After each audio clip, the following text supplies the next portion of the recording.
Hello. Hi. My name's Tamim, go by Tim. I'm a math educator and I have an idea, a goal I'd like to create one day. I've been putting off making videos, but I have all these ideas that I think could change the world. Hear me out. It's a pretty good one. This one was stemmed by kids walking around neighborhoods asking for money for their baseball team, basketball team, and I've doubted the legitimacy of it, but I see, they either need money or it's real team, and I have a better idea because when I see these kids, I see so much more potential. I see that it's not servicing their time and it's just teaching them to ask for money. So I had a better idea to fundraise for one's team, even better, to even make money. It's a community tutoring center. Anyone who hears this, if you want to take this idea, run with it, go with it. I don't mind. I just want the world to be a better place. I hope to do this myself in a few years, but if you like this idea, you could get it off the ground, do it. We need this. So the idea is that instead of asking for money going around, you will come to the center and the youngest tutors, middle school age, can get free tutoring, but it's a sense of community that if you get tutoring of an hour, you have to give back some type of hour of community of tutoring to a younger person. Likewise, who will tutor the middle school kids would be high school kids. So the high school kids are helping the middle schoolers are helping the elementary kids, all supervised by adults, of course. So when the middle school kids tutor, they don't get paid, but they're a part of community and they help. The high schoolers will actually get paid. They'll get paid for their tutoring of at least $15 an hour and will get free tutoring from the teaching staff that we have. Why is this so beautiful? Well, in a normal situation, you walk around asking for money for your team, you get maybe $5 in the whole hour. On an average day, maybe you get more. But you spend hours to get just 10, 20 bucks. And this, in the 2 hours, 3 hours, a high school student will not only make $30 a day, they're also going to get tutoring and give tutoring. So in 3 hours, this student will tutor for one, tutor for two, get tutoring for one or two. So in the 3-4 hours in that day, not only did they make $30, but they've gained more, and the community gains more. The student will gain, knowledge, and then the high schooler will gain a sense of self-worth. And then that middle school student will get more self-worth because they will help an elementary school student younger than them learn something that, they're able to teach them. So in a day, if you do this like a few days a week, you can make $100 a week just part-time after school, and you're getting hundreds of dollars of tutoring. When you get free tutoring can cost $100 an hour. My colleagues, some of them charge $150 an hour. Personally, I do not like to ever charge those rates. But case being, $60 an hour is what it would cost to get tutoring for an hour, and you're getting it for free from certified teachers, which is a sense of community building. Teachers will get paid, of course, too, but that's the premise, that's the structure. Call it the dream team, per se. I don't know, it sounds good. Because it's usually the sports kids walking around the neighborhood that really get me wondering, why are they teaching these kids just to ask? Why not exchange? Where's the fairness? Teach that if you want something, you can't just ask and get it. You should do something in return. And what's more noble than tutoring, receiving tutoring, but also making way more money too at the same time? So that's my idea, and that's one of them. I also have more ideas regarding policy change that I'll get into. I'll just mention it now because if you're watching this far, you're probably interested.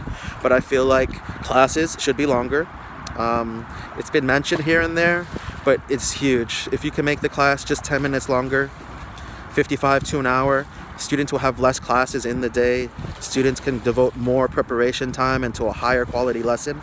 And behavior, I've done this before, gets better in the classroom. When it's a longer class, behavior gets better. Because when you're learning something and it's difficult, time goes by so fast, you don't want to even care. It's frustrating. When's the last time you went to an accountant and after 45 minutes he said, sorry, stop, time's up, go to your next? No. When's the last time you went to a doctor and 45 minutes in he's like, gotta go, bye? When's the last time you went to a movie, a gym, a TV show, and 45 minutes in it cuts? And the problem with 45 minutes is teachers always lose the first 5 and the last 5. You have to settle down and do now, unpack, then you have to pack up and homework. 35 minutes is what's averagely given, realistically, from a 45. It's not effective, and we have to question, why do we even do that? Where is this archaic design of doing a 35-minute lesson coming from? Who's learned anything in 35 minutes? I've taught even college and high school and middle school and elementary school, and not even the adults in the college will learn anything in 35 minutes. In fact, college class is 2 to 3 hours. Yeah, it's once a week, but the value of having longer periods, that's where the beauty happens. That's where the learning happens. It's frustrating. Thank you very much. Thank you. Huh? Oh, okay. Nice to meet you. So yeah, and I have more.